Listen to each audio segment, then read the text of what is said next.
Informer les populations sur les risques particuliers que connaissent le littoral méditerranéen et les territoires qui sont concernés par les enjeux de crues exceptionnelles ou de pluies exceptionnelles que nous pouvons connaître en cette fin d'été et ce début d'automne, ce que l'on appelle les crues cévenoles ou les pluies cévenoles, et qui se manifestent par des épisodes extrêmement violents, parfois avec un préavis très court et qui peuvent être dévastateurs, se traduire par des dégâts extrêmement lourds, voire éventuellement par des enjeux de protection de la vie humaine.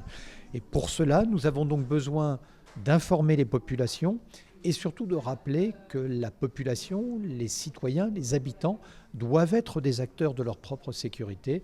C'est tout cela qui nous mobilise pour cette séquence d'information annuelle. Justement, qu'est-ce que vous voulez leur dire concrètement aux citoyens? Comment ils peuvent gérer tout ça? Qu'il y a des comportements simples à adopter, des comportements simples qui tiennent d'abord au fait d'être attentif à l'information qui est diffusée par les préfectures ou par les mairies pour permettre de rappeler que nous sommes dans une période de l'année pendant laquelle peuvent survenir ces types de risques. Adopter également de bons comportements, cela veut dire ne pas s'exposer inutilement à être victime de ces inondations ou de ces crues violentes. Cela veut dire ne pas quitter son domicile, lorsque naturellement son domicile permet, parce qu'il y a un étage, à titre d'illustration, de vous protéger. Ne pas être à l'inverse dans un sous-sol, ne pas prendre son véhicule, fût-ce pour aller chercher ses enfants à l'école. Les enfants sont protégés dans les établissements scolaires qui doivent mettre en œuvre un plan de protection pour l'ensemble des publics scolaires.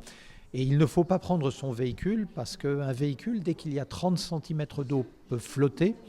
On en perd le contrôle, on en perd la direction et on peut même se retrouver piégé dans un véhicule lorsqu'il n'est plus possible d'utiliser les portières qui sont malheureusement bloquées par la pression de l'eau, ou lorsqu'il n'est plus possible de baisser la vitre de son véhicule pour sortir de l'habitacle parce que la batterie est en panne et qu'il n'est plus possible donc de pouvoir ainsi échapper au risque de crue. Tout cela, ce sont des bons réflexes.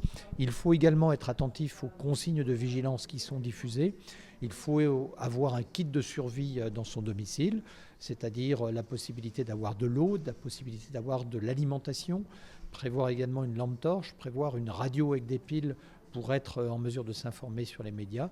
Tout cela procède bien sûr d'un bon sens, mais qu'il est important de rappeler avant que ne surviennent de tels épisodes cévenols.